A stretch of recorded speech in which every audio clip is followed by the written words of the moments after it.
aí, pessoal, tudo bem? Nossa terceira aula começando. Tenho certeza de que você aproveitou bastante as informações que foram tratadas na nossa aula anterior, na primeira aula, e vai aproveitar as informações dessa terceira aula, da quarta que está por vir, da quinta, da sexta, e poder dar conta de fazer um texto show de bola. Então, o que a gente vai falar hoje, neste momento, nesta aula, onde nós paramos e para onde nós vamos? Vamos falar sobre questões conceituais que são muito importantes para você poder construir enunciados eficientes. Então, quando eu falo da construção de enunciados eficientes, eu estou me referindo à capacidade de produzir um enunciado satisfatório, eloquente, que faça sentido, que não seja simplista demais, mas que também não seja muito minimalista, que atenda às exigências de uma boa redação. Então, você precisa se fazer entender, essa é a grande ideia. E como é que você lida com as questões conceituais da linguística, da produção textual, da concepção de texto? Como é que você vai lidar para fazer esses enunciados eficientes? É o que a gente vai ver agora, vamos lá? Pega o seu material, porque ali tem bastante coisa importante. Foi exatamente nesta tela que nós paramos em nossa última aula e é desta tela que nós vamos partir. Então, existem 4 questões conceituais bem importantes. Quando eu falo em reforço de conceitos, é porque eu tenho certeza de que você já os detém, talvez não esteja ciente da nomenclatura que eu vou utilizar aqui, mas você já os detém e a gente só precisa dar aquela resgatada básica.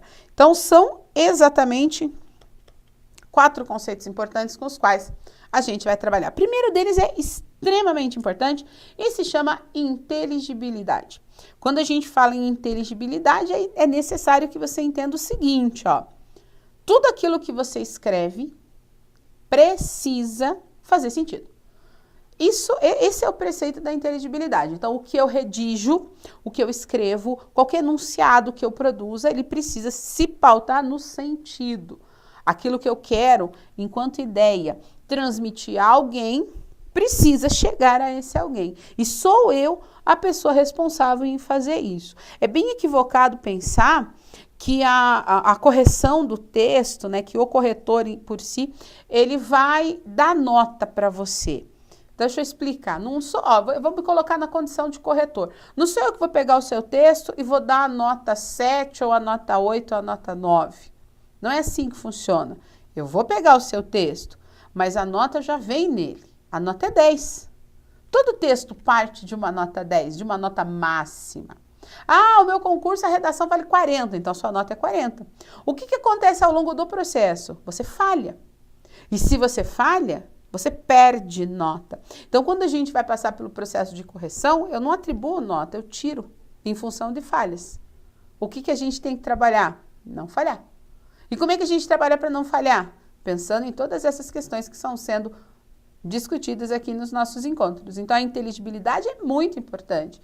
Porque de que adianta um enunciado bonito, inclusive que faça uso de palavras que sejam consideradas, se você não consegue atribuir aquilo o mínimo de sentido? Então, precisa cuidar disso. Como é que eu vejo, professora, se aquilo que eu escrevi faz sentido? Você precisa ler. E quando você faz essa leitura, você vai, palavra por palavra, identificando as relações que elas estabelecem. E aí você vai ser capaz de me dizer se faz sentido ou não. Isso é inteligibilidade. Então, voltando lá para o material, ó, é importante que a compreensão do enunciado se concretize com sequências que façam sentido. Precisa fazer sentido para mim, pessoa que está lendo aquilo que foi escrito. Então, olha o exemplo que eu coloquei aí para a gente observar. Gostaria de enfatizar que o fenômeno da internet acarreta um processo de reformulação e modernização das novas proposições. E aí, quando você olha assim de relance para essa informação, você pensa assim, nossa, que frase legal! Uau, que maravilha, que sentença! Porque ela é sonora. Gostaria de enfatizar que o fenômeno da internet acarreta um processo de reformulação e modernização das novas proposições. Ela tem sonoridade, mas ela não tem conteúdo. Ela peca na inteligibilidade. Por quê? Vou explicar. Vamos tentar entender a sentença. Qual é o assunto que essa sentença, que esse enunciado está tentando transmitir para você? Primeiro, já começa ali botando um passo para trás quando usa o gostaria, né? Se você é daquelas pessoas que não perdem nada, não perca um lance, você já pode ter pensado assim, gostaria, não quer mais, é isso? É como queria, né? Eu queria, não quer mais. O futuro do pretérito, que é a forma verbal conjugada aí do verbo gostar, ele é eficiente, ele tem finalidade, mas a ideia de se usar o futuro do pretérito é estabelecer uma relação de condição. Então, eu faço correlação com o imperfeito do subjuntivo. Eu gostaria de comprar um carro novo se tivesse condições de arcar com os custos. Então, eu gostaria estar em consonância com o tivesse, eu consigo entender essa relação. Então, aí a gente já tem o primeiro problema, eu gostaria estar com a carreta, eu já não consigo perceber essa ideia condicional. Por isso que isso estimula esse pensamento, né? Queria, não quer mais. A Maria não ama mais, é assim. Então, gostaria, já está nessa posição estranha, né? Podia simplesmente ter dito enfatiza o quê? Ou, melhor ainda, afirmado o fenômeno da internet acarreta, né? Mas, enfim, já começou por aí, isso prejudica o sentido, é uma falha de inteligibilidade. Adjetiva a internet como, então eu gostaria que é um problema. Adjetiva a internet como um fenômeno. Isso é horrível. Horroroso. Por quê? A internet é aberta no Brasil desde os anos 90. Nós estamos em 2017. Desde os anos 90 a internet é aberta. Né? Estamos falando aí de quase 30 anos. Não é mais um fenômeno. Nem o Ronaldo é um fenômeno. Não é mais um fenômeno. Então, esse tipo de adjetivação não funciona. Fica senso comum, é o que todo mundo fala. E aí você tem que pensar que a sua mãe tinha razão, você não é todo mundo. Então, para que fazer uso desse recurso repetitivo, desse recurso fragilizado, desse recurso banal, senso comum? Então, não precisa adjetivar a internet como fenômeno, isso é desnecessário, ok? E aí, a sentença, né, ela se supera. Até aí, a gente viu 2 problemas, mas esse não é o principal. A frase está dizendo que a internet acarreta, a internet gera, né, a internet proporciona um processo. Qual é o entendimento que a gente tem de processo? Algo que se estabelece ao longo de, né? Um processo é algo que vai se estabelecer ao longo de. Então, eu quero um processo de reconhecimento de paternidade, eu sei que eu vou ter etapas a serem cumpridas, então, ao longo de um intervalo determinado de tempo, isso vai acontecer, por isso que é um processo. Aqui está dizendo que a internet gera um processo, então, é o que vai acontecer ao longo de reformulação. Quando você reformula, você refaz algo. Formular já pressupõe também a ideia de tempo. Então, você vai refazer algo ao longo do tempo. Ué, mas já não é o processo? O processo de reformulação, veja que está meio repetitivo o negócio. Mas além de reformular, você também moderniza. Ué, mas se você reformula, você vai reformular para deixar o troço mais antiquado? Né? É meio óbvio isso, que você reformula para modernizar. Então, a gente tá vendo que o discurso ele vai se fragilizando pelas repetições, ele vai dando volta e ele nada e morre na praia. Porque além de reformular e modernizar, você vai pegar as novas proposições. Então, peraí, eu pego aquilo que foi proposto, ou seja, que ainda não é certo, né? São proposições, são tentativas, elas são novas, eu pego essas novas proposições e eu modernizo e eu reformulo. Ué, então falou, mas não falou nada. Quebrou o preceito da inteligibilidade. Poderia ter dito simplesmente que a internet acarreta profundas mudanças sociais. Ponto. A internet favorece uma constante transformação. Ponto. E aí seria mais eficiente. Então tem que tomar muito cuidado com esse primeiro conceito. No segundo conceito, pega mais pesado, que é a questão da gramaticalidade. O que isso significa? Você está escrevendo e você já sabe, porque eu já te contei isso, que a escrita ela é normatizada. O que significa a escrita ser normatizada? Ela está sujeita às regras. E isso é muito rico, porque aí todos nós estamos sujeitos às mesmas regras, ainda bem. precisamos escrever dentro do padrão. Então, eu coloquei para vocês aí que a normatização, ela tem que ser respeitada. Estou sugerindo que você use a ordem direta e vou te explicar por quê. O que é a ordem direta no português? Sujeito, verbo, objeto ou sujeito, verbo, complemento, dependendo da gramática que você está usando. É a mesma coisa, tá? Então, o que é essa ordem direta? Ela facilita o entendimento, porque as informações elas seguem uma ordem padronizada, previamente estabelecida. É mais rápido, você se torna mais ágil quando está nessa ordem para poder entender do que se trata. Olha o exemplo que eu coloquei aí. A autora só interessa os lucros. Por que eu estou usando esse exemplo para gramaticalidade? Por que eu sugeri a ordem direta? Aqui eu tenho ordem indireta. Essa sentença está na ordem indireta. Isso significa que eu não tenho necessariamente sujeito, verbo e complemento. Se eu presto atenção nisso, se eu vejo que está na ordem indireta, presto atenção, eu consigo identificar uma falha normativa. Porque esse interessa aqui está no singular corretamente apenas aquelas pessoas que entendem a autora como sujeito. Aquelas pessoas que detêm um pouquinho mais de conhecimento de regra, conseguem perceber que a autora não pode ser sujeito. Por que a autora não pode ser sujeito? Por causa da crase. Veja como a gramática é importante. Por causa da crase, ela não é sujeito. Ela é complemento. Se eu sei que está na ordem indireta, aqui eu tenho um complemento, aqui eu tenho um verbo, e aqui eu vou ter o quê?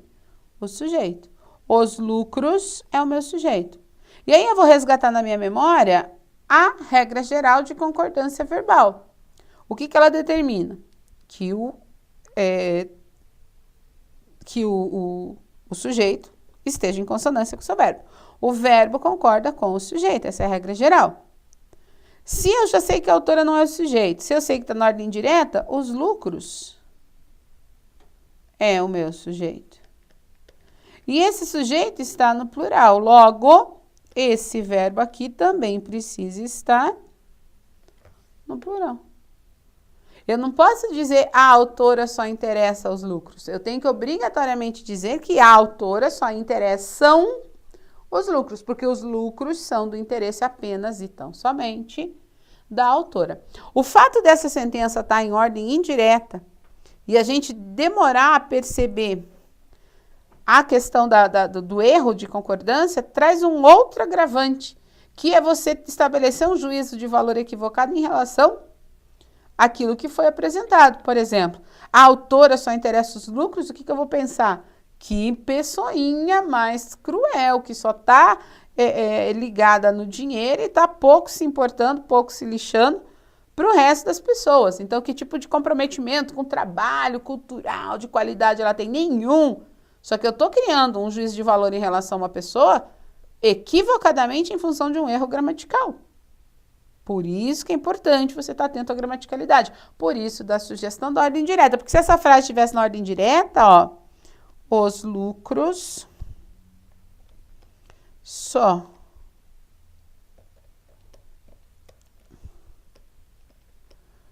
interessa a autora. E aí você ia perceber que esse interessa deveria ser um interessa. Então, todo cuidado em relação à estruturação do enunciado, cuidado com aquela questão, né, da inteligibilidade, mas também precisa tomar cuidado com a questão da gramaticalidade, porque a gramática se faz extremamente importante, visto que a gente está escrevendo em escrita normativa, né? E por falar em gramática, é importante, eu comentei brevemente sobre isso no nosso primeira aula, é importante ressaltar aí aspectos gramaticais que toda banca avalia. O que isso significa? A impressão que dá pra gente é que o corretor pega o texto, ele tem um sensor na sua retina e ele identifica com maior facilidade esses 5 tópicos gramaticais, que são 5 questões de gramática, de assuntos que você não pode se permitir errar na hora da prova. Você tem que ter capacidade de, depois de redigir o seu texto, avaliar nessa perspectiva, dos 5 tópicos que a gente vai ver agora. Olha só. Primeira das questões, importantíssima, concordância. Você não pode se permitir desviar da regra geral de concordância, tanto a nominal quanto a verbal, tá? Não pode. Outro ponto bem importante é a questão da regência. Ah, a regência também tem verbal e nominal? Lógico. Você não pode se permitir desviar da regência nem verbal, tampouco nominal. Tem que cuidar da colocação pronominal, né? A posição dos pronomes em relação às formas verbais. Pontuação, especialmente o uso da vírgula. Não pode errar a vírgula de jeito nenhum. E a questão da crase, que é um karma na vida de muita gente, né? Eu sou solidária a você, se você tem raiva da crase, que tem muita gente que tem, que erra pra caramba. Eu vou te dar até um conselho. Se você tem dificuldade com a crase, estuda. Agora, se você estudou, tem dificuldade, estudou e ainda assim está em dúvida, nem use. Tá? É um conselho do coração. Quando a gente vai corrigir, você pega o texto lá do cidadão, tá cheio de crase. Aí você fala assim, pô, mas não sabe usar crase? Pensa que é orégano, vai distribuindo que nem como se fosse uma pizza. Aí a gente fica mais bravo. Agora, quando a gente olha um que não tem nenhuma crase, a gente olha assim, caramba, não sabe nem crase. É mais piedoso o olhar. Né? Os dois são ruins, mas é mais piedoso o olhar em relação àquele que nem usa. Lógico, isso é brincadeira, mas o ideal é o quê? Você estudar, você não pode errar. E quem entende regência, entende crase. Entendeu de regência, entende a crase, tá bem tranquilo, tá? Então, esses aspectos, o que você tem que saber? Vamos voltar lá para o material, ó. Sobre concordância, vou fazer um breve registro para que você perceba onde estão as suas deficiências e dificuldades em relação a esses tópicos e vá estudar mais. Pega a aula de português, assista a aula, há excelentes profissionais trabalhando com a gente aqui e registra. Tem que ter essa informação, porque vai falhar miseravelmente se tiver problemas de ordem gramatical. Então, em relação à concordância, você tem que estar atento ao seguinte, existe várias regras, né? A gente sabe que a amplitude de regras para sintaxe de concordância é bastante grande. A regra geral, tanto de concordância nominal quanto de concordância verbal, precisa ser do seu conhecimento. O que a regra geral de concordância nominal determina? Que o substantivo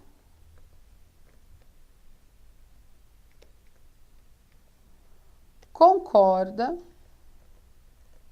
Substantivo não, perdão, o adjetivo, nossa, ato falha, hein? O adjetivo concorda em gênero e número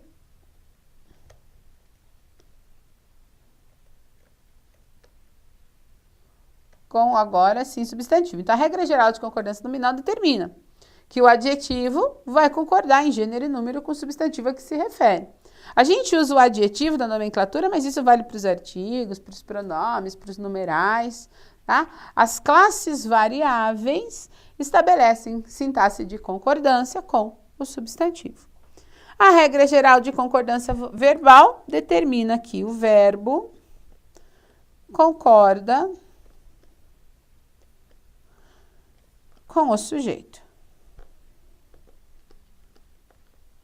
Essas são as regras gerais que você precisa conhecer. É lógico que em toda essa parte da sintaxe existem casos especiais, existem algumas situações pontuais, muito válido você passar o olho nisso, você ler, você estudar. Mas se você se pautar pela regra geral, você consegue minimizar o esforço, minimizar o cansaço em relação aos conhecimentos específicos.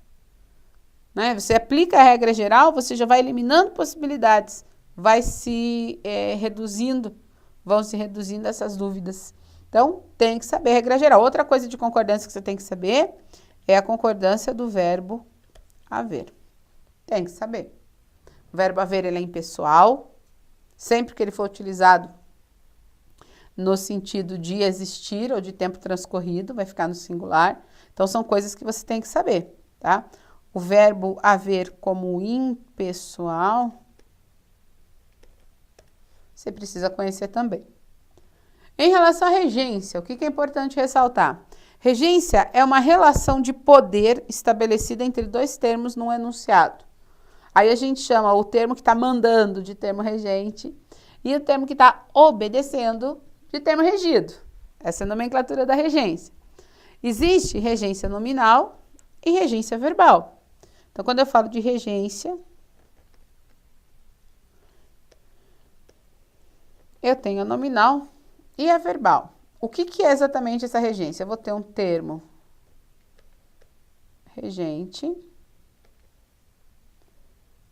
E esse termo regente vai se relacionar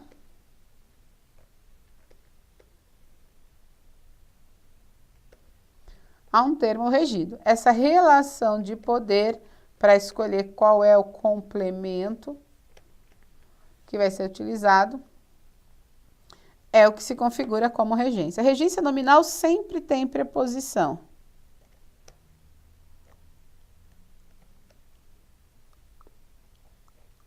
Sempre tem preposição. A regência verbal vai haver preposição ou não. Aí você vai ter que definir. E se houver preposição, qual é a preposição? Então, vale a pena ficar ciente, né? Da regência do verbo visar, do verbo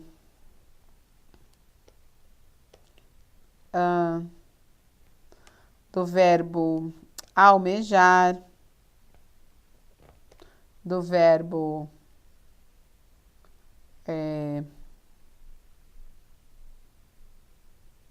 aspirar e tantos outros que existem por aí. Esses são verbos que costumam aparecer bastante. O assistir, como que eu pude esquecer? O assistir. Assistir é um verbo transitivo indireto, rege preposição. Tem que saber isso, verbo transitivo indireto, verbo transitivo direto, verbo intransitivo, verbo de ligação. Verbo transitivo direto e indireto. Certo? Então, essa nomenclatura, esse reconhecimento é o que você vai ver em regência. Tem que saber qualificar o verbo, mesmo porque ele costuma aparecer nas provas só com as siglas. Se você não sabe o que é, você vai se perder. Então, isso você tem que saber. Predicação, tem que saber. O que é um verbo transitivo direto? É o verbo cujo sentido é incompleto e precisa de um complemento não preposicionado. O que é um verbo transitivo indireto? É um verbo cujo sentido é incompleto e complemento precisa ter uma preposição, tem que ser preposicionado. E aí, vai indo assim, tá? Então, tem que saber de regência. Colocação pronominal, duas coisas que você tem que estudar. A ênclise, que é a colocação do pronome depois. E a próclise, a próclise, que é a colocação do pronome antes. Então, na ênclise tem duas situações, né? É o início do período. E após pausa da vírgula, tá? E a próclise nos demais casos. E aí você precisa resgatar que situações é essas que vão apontar para o uso da próclise. Por exemplo, palavras, os advérbios de tempo, as palavras atrativas, as conjunções, os pronomes, isso tudo são palavras atrativas para a próclise, tá? Então, tem que saber. Pega lá no seu material de apoio, o que eu sei de colocação pronominal. E veja isso que é importante. Pontuação, especialmente o uso da vírgula, ok? Especialmente, não se esqueça, não separa sujeito e verbo. Não pode, tá? Toma esse cuidado. Sujeito e verbo não se separa com vírgula, tá? E usa com certeza do que você tá fazendo. Verbo e complemento também não separa.